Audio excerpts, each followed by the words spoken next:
ओम खड्गं चक्रगदे सुचापपरिगां शूलम्बुशुण्डिं शिरा शङ्खं सन्ददधिं करैस्त्रिनयनां सर्वाङ्गभूषावृतां नीलास्मद्युतिमासपाददशकां सेवे महाकालिकां यामास्तौ स्वपिते हरौ कमलजो हन्तुं मधुं कैटभम्। ओम जयंती मंगला काली भद्रकाली कपालिनी दुर्गा क्षमा शिवा धात्री स्वाहा स्वधा नमोस्तुते। नमस्कार, स्वागत है आपका आचार्य वाणी में। मैं आचार्य डॉक्टर विक्रमादित्य आपके साथ हूँ। आज का विषय हमारा है तुला राशि वालों के लिए ग्रहों का योग कैसा बनेगा। लेते हैं 4 तारीख की ग्रह नक्षत्रों के दृष्टिकोण से। तो उस दिन शुक्रवार का अवसर, नवमी तिथि विद्यमान है और इस दिन आपकी राशि के दृष्टिकोण से बड़ा सुंदर योग परिवर्तन करने के साथ सूर्य अग्रसित होकर दिखाई दे रहा है। एक तो भड्डली नवमी, दिन बहुत अच्छा, गुप्त नवरात्र का अंतिम दिवस, भगवती की आराधना करने का अवसर और ग्रह आपके लिए लाभ देने के लिए, प्रसाद देने के लिए ग्रह यज्ञ पूर्ण करते ही प्रसाद प्राप्ति के योग यानी ऐसे बनते दिखाई दे रहे हैं। हिम्मत अच्छी रहेगी, आगे बढ़ने के लिए स्थितियां आपको बिल्कुल इनिशिएट करने के लिए बड़ा अच्छा दिन दिखाई देता है। और ये समझे भड्डली नवमी एक अंशुज साया होता है कि जो 4 महीने बाद फिर कोई मुहूर्त बनता है, ये आखिरी मुहूर्त माना जाता है आषाढ़ मास का। तो इस दिन अवश्य भगवती का ध्यान करके कार्य करने का प्रयास करें, चीज़ें आपके लिए पॉजिटिव रहने के योग बनते दिखाई दे रहे हैं। और ऐसे में विशेष तौर पर इस दिन भगवती का सुंदर आराधना करें, पूजन करें, वो संपूर्ण रूप से कल्याणकारी रहेगा आपके लिए। विवेकानंद योगाश्रम में इस दिन शतचंडी का पूर्ण आहुति का यज्ञ रहेगा, तो आप उसमें भी सम्मिलित हो सकते हैं। 5 तारीख शनिवार का अवसर है, दशमी तिथि विद्यमान है और ग्रह नक्षत्रों के दृष्टिकोण से सर्वार्थ सिद्ध योग बना हुआ है। और अगले दिन से मुहूर्त भी समाप्त होने की तरफ जाएंगे क्योंकि देव शयन हो जाएगा। उसके बाद कोई बड़ा मुहूर्त नहीं किया जाता। ऐसे में ग्रह नक्षत्रों के दृष्टिकोण से 10 तारीख के ग्रह बता रहे हैं आपके लिए उत्साह के साथ काम करने की तरफ अग्रसित हों, चीज़ें अच्छी रहेंगी, पॉजिटिव रहेंगी। और ऐसे में देवस्थान में जाकर, मंदिर में जाकर यदि आप जरी युक्त वस्त्र का दान करेंगे, भगवान के वस्त्रों को दान करने का प्रयास करेंगे तो बहुत शुभ रहेगा आपके लिए। यदि हम बात करें ग्रह नक्षत्रों के दृष्टिकोण से क्या योग आपके लिए बन रहा है 6 तारीख के दिन, तो जान लीजिए रविवार का अवसर है और एकादशी तिथि है और इस वक्त बृहस्पति अस्त हैं, लेकिन इस दिन बृहस्पति उदय होने जा रहे हैं। लेकिन ज्योतिष के दृष्टिकोण से कहा जाता है कि रविवार के दिन एकादशी के समय में यदि बृहस्पति अस्त अवस्था में हो तो ये संसार के लिए विप्लवकारी योग बनता है। फिर चिंगारी फूट सकती है और विश्व अशांति की तरफ पुनः जाता दिखाई दे सकता है। ऐसे में ग्रह नक्षत्रों के दृष्टिकोण से यदि हम आपके लिए बात करें तो ये दिन आपके लिए तो बहुत ही महत्वपूर्ण रहने वाला है। भाग्य में बैठे हुए बृहस्पति जागने वाले, भगवान विष्णु समस्त देवताओं के साथ शयन करेंगे, सत्ता शिव के हाथ में आएगी। भोलेनाथ को जितना प्रसन्न करोगे ना, आपकी राशि के दृष्टिकोण से इस वक्त योग बन रहा है, उतना कल्याणकारी योग आपके लिए बनता दिखाई देगा।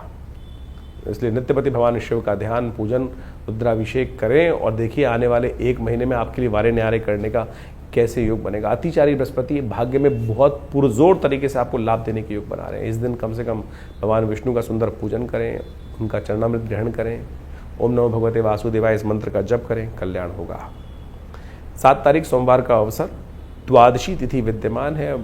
वामन पूजा इस दिन की जाती है, ब्राह्मणों की पूजा करने का योग दिन माना जाता है इस दिन और उनके आशीर्वाद से समस्त मेवे प्राप्त करने के रास्ते, ज्ञान की सहायता दें, ज्ञान का सानिध्य ग्रहण करने का दिन दिखाई देता है। और आपकी राशि के दृष्टिकोण से योग जो बना हुआ है वो आशीर्वाद का ही है। आशीर्वाद जितना लोगे उतना बढ़िया रहेगा।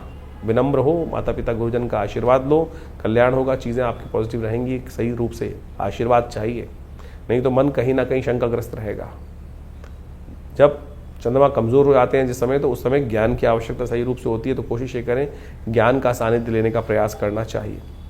और यदि इस दिन खीर का भोग लगा के प्रसाद ग्रहण करोगे तो आपके लिए बहुत अच्छा योग बनेगा। 8 तारीख की बात करें, मंगलवार का अवसर, भौम प्रदोष का योग, त्रयोदशी उस दिन विद्यमान है, शाम के समय विद्यमान रहेगी, इसलिए भौम प्रदोष बन गया। और आपकी राशि के दृष्टिकोण से यदि हम देखें तो इस वक्त ग्रहों का योग आपके लिए बहुत महत्वपूर्ण परिवर्तन की तरफ जा रहा है। इसलिए थोड़ा सा पुरुषार्थ को बढ़ाने की ज़रूरत है। पुरुषार्थ सही बढ़ेगा ना, चीज़ें बिल्कुल ठीक हैं। लेकिन हो क्या रहा है कि इस वक्त सूर्य आपके सप्तम भाव जो भाग्य में विराजमान होकर पुरुषार्थ वाले भाव को कहीं ना कहीं देख रहे हैं और ये पुरुषार्थ में कहीं ना कहीं कमज़ोर करते दिखाई दे रहे हैं। तो ऐसे में भौम प्रदोष का योग बन रहा है, उस दिन हनुमान जी का सुंदर स्तवन करें तो आपके लिए अच्छा रहेगा। 9 तारीख बृहस्पतिवार का अवसर, बुधवार का दिन है, 9 तारीख के दिन, और चतुर्दशी तिथि विद्यमान है। और ग्रह नक्षत्रों के दृष्टिकोण से ये जो पुरुषार्थ में जो कमी दिखाई दे रही थी वो शिव की आराधना से पूरी होती दिखाई दे रही है। शिव आपकी किस्मत जगाने के लिए इस वक्त योग बना रहे हैं, लेकिन फालतू के कामों से बचना, शिव की आराधना करना, ये आपके लिए बहुत सुंदर योग बनाएगा। संत महात्मा और सुंदर आशीर्वाद लेकर सावन अब शुरू हुआ चाहता है और आपकी राशि का पदार्पण ऐसे ही हो रहा है। गज की स्त्री योग बनकर तैयार है। शिव पर 1 लोटा जल डालो, संत महात्माओं का आशीर्वाद लो। देखो वारे न्यारे होने के योग तैयार बनते दिखाई देंगे आपको। 10 तारीख बृहस्पतिवार का अवसर और ऐसे में गुरु पूर्णिमा का योग, और उस दिन सत्यव्रत भी रहेगा। तो ऐसे में चीज़ें आपकी राशि के दृष्टिकोण से बहुत सुंदर हैं। बृहस्पति के बिल्कुल सम्मुख आके चंद्रपूर्ण शक्ति के साथ विराजमान हो गए हैं। सत्यव्रत भी रहेगा इस दिन, तो पुरुषार्थ से सही चीज़ें आपके योग बनाने के रास्ते बना रही हैं। तो ऐसे में बृहस्पति को ताकत दीजिए, और बृहस्पति को ताकत संत महात्माओं की सेवा से मिलती है, गुरुजन के आशीर्वाद से मिलती है। जो गुरुओं का तिरस्कार करते हैं, बृहस्पति जागकर भी उनके लिए सोए माने जाते हैं। इसलिए ज्ञानी जन, गुरुजन का सानिध्य जो ले लोगे, भाग्य में बैठे हुए बृहस्पति 1 साल में आपकी वारे न्यारे करने के योग बना देंगे। तो गुरु दीक्षा लेकर गुरु मंत्र का नित्य प्रति स्तवन, ये आपके लिए सबसे श्रेष्ठ उपाय है।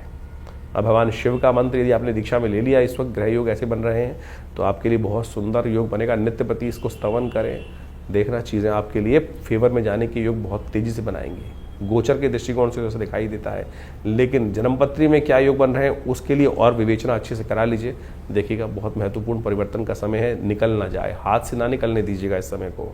तो इस प्रकार से आपने ग्रहों की विवेचनाओं को, ग्रहों के योगों को समझा कि आपके दिन पर दिन किस प्रकार के जुलाई के आरंभ काल में ग्रहों का योग बनेगा, और ये योग आपके जीवन पे किस प्रकार से प्रभाव डाल रहा है।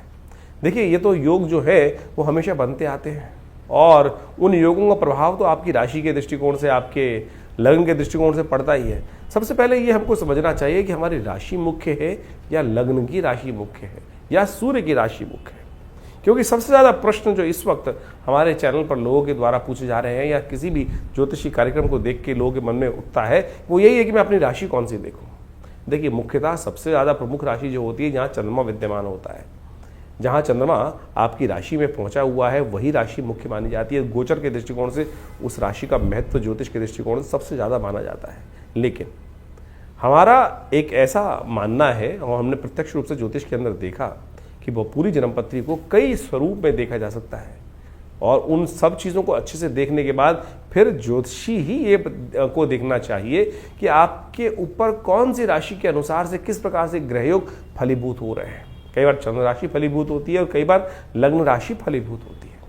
वो ग्रहों पे के योग के ऊपर निर्धारित होता है कि ग्रहों के योगायोग किस प्रकार से, किस व्यक्ति के दृष्टिकोण से कौन से ग्रह कार्य कर रहे हैं, कौन से ग्रह सुप्त अवस्था में है, कौन से ग्रह जागृत अवस्था में है, कौन से ग्रह स्वप्नादि अवस्था में है। तो इन सब चीज़ों की विवेचना करने के बाद फिर ये निर्धारित किया जाता है। चंद्र राशि वैसे फिर भी आप सही तरह से देख सकते हैं, आपके जन्मपत्री के अनुसार से चंद्रमा जिस राशि में विद्यमान है उसको चंद्र राशि बोला जाता है। उसके अनुसार से आप देखेंगे तो आपका फल बिल्कुल मैच होगा। लेकिन नाम राशि बहुत सारे लोगों को जन्मपत्री पता ही नहीं होती। उसको तो एक और तरीका होता है कि नाम के दृष्टिकोण से, कि आपका नाम जिस अक्षर से निकल रहा है, अवकाश हड़ा चक्र के अनुसार से, उसके अनुसार से आपका नाम के जो पहला अक्षर है, नाम अक्षर जिसको बोला जाता है, उसके अनुसार से भी आप राशि देख सकते हैं। लेकिन सबसे मुख्य तो वही होगा कि जो चंद्र के अनुसार से आपकी राशि बन रही है, उन सब चीज़ों को अच्छे से देखकर फिर हम अच्छे से जान सकते हैं भविष्य के दृष्टिकोण से। कई बार गोचर के दृष्टिकोण से आपके ग्रह योग बहुत अच्छे आ रहे हैं, और ये प्रश्न बहुत ज़्यादा एक कॉमन प्रश्न हो चुका है इस वक्त, और सही भी औचित्य रहता है कि आपके गोचर के दृष्टिकोण से तो आपके ग्रह बहुत अच्छे लग रहे हैं, लेकिन काम उतना नहीं हो रहा है कि जितना, क्योंकि 12 राशि के अंदर पूरे विश्व को बांटने का जो एक प्रयास किया जाता है, लेकिन उसमें समझने की आवश्यकता यह है कि आपकी मूल जन्मपत्री में ग्रहों का प्रभाव किस प्रकार से बना हुआ है। गोचर के दृष्टिकोण से वृष्टि हो रही है, संसार में बारिश हो रही है, तो सब जगह एक ही प्रकार का पानी पड़ रहा है। यानी एक बहुत बड़े क्षेत्र में जब बारिश होती है तो बारिश तो एक ही प्रकार की हो रही है, लेकिन हर एक की स्थिति, हर क्षेत्र की स्थिति अलग है। कहीं कोई पहाड़ी पर है तो वहाँ पानी रुकेगा नहीं, कहीं कोई गड्ढे में है तो सारे क्षेत्र का पानी वहाँ आ जाएगा, वहाँ सारी विपदाएं घिर जाएंगी। तो यानी ये आपकी जन्मपत्री, मूल जन्मपत्री पर आपके मूल कर्मों के अनुसार से जो लेखा जोखा आप लेकर बैठे हैं, पूर्व जन्म के अनुसार से जो आए हैं बनाकर, उसके अनुसार से भी डिपेंड करता है कि मूल जन्मपत्री में कौन से ग्रह योग किस प्रकार के बन रहे हैं और कौन सी दशाएं चल रही हैं किस प्रकार की। तो आप सबसे पहले अपनी जन्मपत्री को अच्छे से चेक कराएं, क्या स्थिति मच रही है, क्यों आपकी जन्मपत्री में उतने लाभ नहीं हो रहे हैं जितने लाभ होने चाहिए।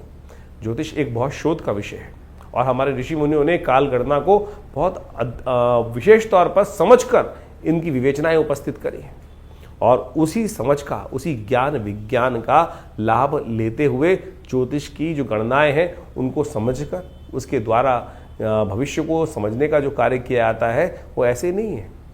कई बार हमने हजारों जन्मपत्रियों में इस प्रकार से देखा है कि जैसा जो घट रहा है वो सामने, जो चीज सामने दिखाई दे रही है गुण योगा योग के अनुसार से वही घट रहा है, बिल्कुल उसी प्रकार से। तो यदि कष्ट का निवारण चाहते हैं, कष्टों को भगाना चाहते हैं, तो जन्मपत्री को सही से समझकर और उसके अनुसार से उसके भविष्य के दृष्टिकोण से जो आपके लिए खास जरूरत है। देखिए, बड़े भाग्य मानुष तन पावा, बड़े भाग्य से मानुष तन मिलता है और ऐसे ही नहीं दुख में निकालने के लिए है, इन दुखों को समाप्त करने के लिए एक दिशा पकड़ने की आवश्यकता है, दिशा बदलने की आवश्यकता है। दशा स्वयं बदल जाएगी। दिशा किस प्रकार से पकड़ी जाए, किस मार्ग पे चला जाए, चलना ही तो है। और चलना यदि गलत मार्ग पे होगा तो गलत तरफ हमको लेके जाएगा, सही मार्ग पकड़ लेंगे तो सही तरफ चलते चले जाएंगे। तो यही जो दिशा हमको ज्ञान विज्ञान के माध्यम से मिले तो वो विशेष तौर पर हमारे जीवन में कल्याण का मार्ग बना देती है, सही रास्ता हमको दिखा देती है। तो आप अच्छे से समझें आपकी जन्मपत्री में कौन से ग्रह योग किस प्रकार के हैं। गोचर के दृष्टिकोण से तो हम बता ही रहे हैं आपकी राशि में किस प्रकार के योग बन रहे हैं। और इस वक्त आषाढ़ के महीने के अंतिम अवसर पर जो ग्रहों का योगा योग बनकर तैयार है वो आपने अच्छे से देखा। शनि महाराज अब अपनी राशि को में जो बदलकर पूरे स्थिर हो चुके थे फिर वक्री होने जा रहे हैं। इसी जुलाई में वो वक्री हो जाएंगे और जिस भाव में चल रहे हैं कहा जाता है वक्री ग्रह और ताकतवर हो जाता है। षडाष्टक योग शनि मंगल का बनकर शनि के साथ मंगल का जो तैयार हो रहा है वो कहीं ना कहीं फिर एक विश्व में उपद्रव की जो चिंगारी है उसको भड़का सकता है। जो लोग कह रहे थे कि शांति हो गई है, ये पुनः शनि महाराज वक्री होने के बाद 4 महीने वक्री रहने वाले हैं शनि महाराज।